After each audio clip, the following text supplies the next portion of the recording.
Hello and welcome everyone. My name is Derek Trull. I'm a teacher here in Pocahontas County Public Schools and I'm the founder of the Facebook group Pocahontas County Crafters for a Cause. Today I'll be demonstrating how to sew the CDC recommended surgical masks that I have been making for our local hospital and area businesses. Before we start, you will need the following materials. Number 1, sewing machine with all-purpose cotton thread. Number 2, scissors and a ruler and something to mark with. 3 pieces of CDC recommended fabric, each cut to 11 inches wide by 6 inches tall. One piece will be the outward-facing main fabric, one piece will be your inward liner fabric, and one piece will be your middle filter piece.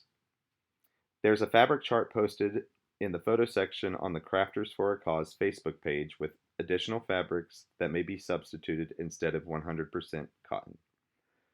Number 4. 2 pieces of 1/4 inch round or flat elastic cut to 5 inches each. You will need 2 for each mask. You may also use basic hair ties cut in half or any other form of tying material like shoestring or apron strings, etc. And lastly, number 5, you will need an iron and medium starch spray to press your pleats and seams flat. This is a beginner's level project and it is fun and quick to sew up. I have also sped up the video to 2 times its original speed. If it is going too fast for you, you may want to reduce the speed to half speed. Now, good luck, and let's begin. First step is laying out your pattern. I'll be doing 3 masks at a time. First, fabric is your filter fabric. Doesn't matter which way it's facing. Next, this pattern piece is your main fabric. The right side of the fabric must be facing up. Last, you're going to put on your inner lining fabric, this green, red, and orange piece. The wrong side of the fabric must be facing up. Next, I spray it with some starch and press it. This helps keep these 3 pieces together and makes for easy sewing. Since I'm doing multiple masks at a time, I stack them neatly to make it easier when sewing. Next, instead of elastic cording, I'm using these hair bands. I purchased them at my local discount dollar store. I cut off the metal piece, which makes each piece about 5 inches. You will need 2 of these for each mask, 1 for each ear. Once they're cut, they begin to fray.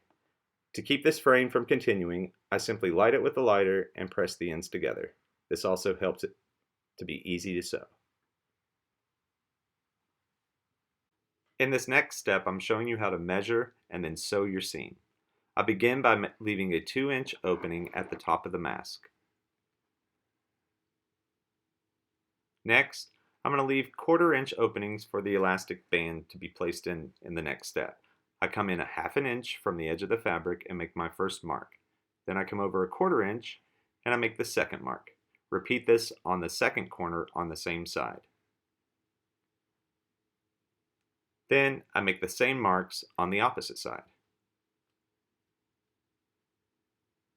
Now we're ready to begin sewing the seam. We begin our seam on the right mark of the 2-inch gap.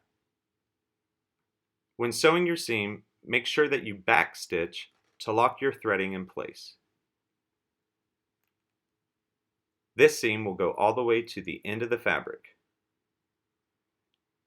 Next, when sewing on the short sides, be sure to sew all the way across, leaving 2 openings for your elastic ends to be placed in the next step. On this seam, you're going to sew all the way across.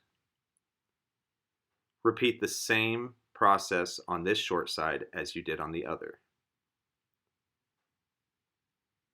Next, you're going to finish off your seam by sewing back across the top of the mask, stopping at the left mark of your 2-inch gap.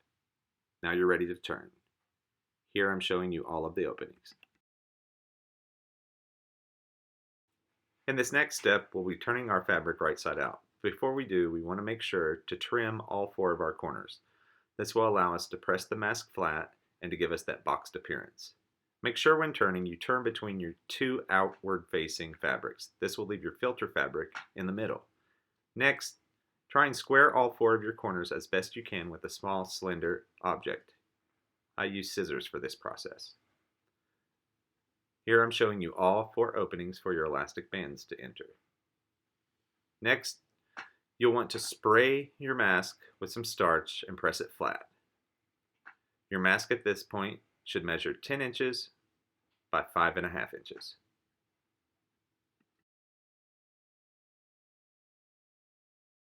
Next, we'll attach our ear bands. First, insert one end of your elastic into one of the holes.